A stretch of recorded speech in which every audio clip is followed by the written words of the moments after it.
Hi,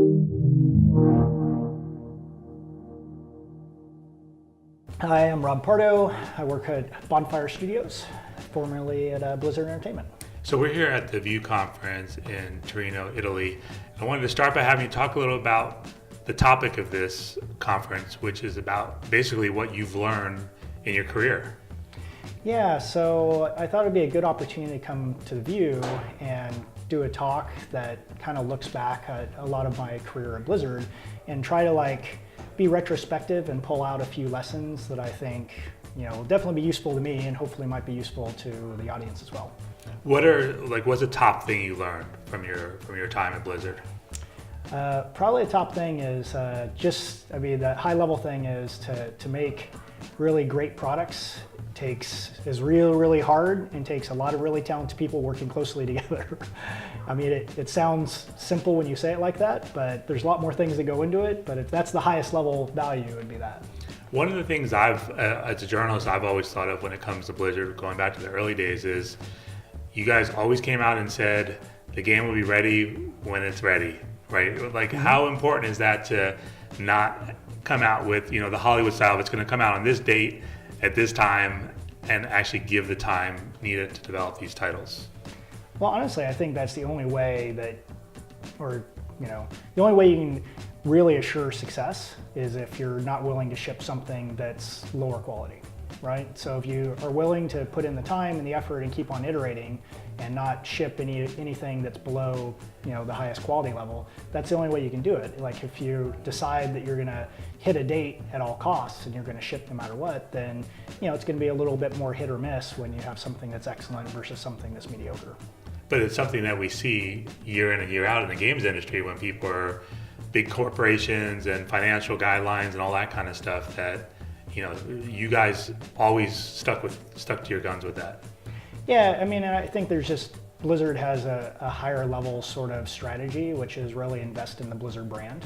And every time that you release a great product, it makes the brand kind of more powerful and more attractive to the community. And if you ever ship something that's mediocre, then it's going to detract from that. And I think that's one of the things that's made Blizzard successful over the years is they've always stuck to that strategy. You also mentioned community, and even from the early days with Battle.net, you guys really embraced that community. What role did that play in the success Blizzard has had across multiple titles? I think it's just always been the focus on, at least in the later years, on doing online multiplayer games and having their own platform to be able to have the community on, which I think has been very powerful over the years for a number of reasons. First of all, it just kind of gives the community some place to go and play Blizzard games. And then as time went on, ends up being a platform that all the games can be on and the Blizzard community can kind of cross-pollinate across all the games. What do you think it is about World of Warcraft that has stood the test of time, even amongst all the competition today with free-to-play?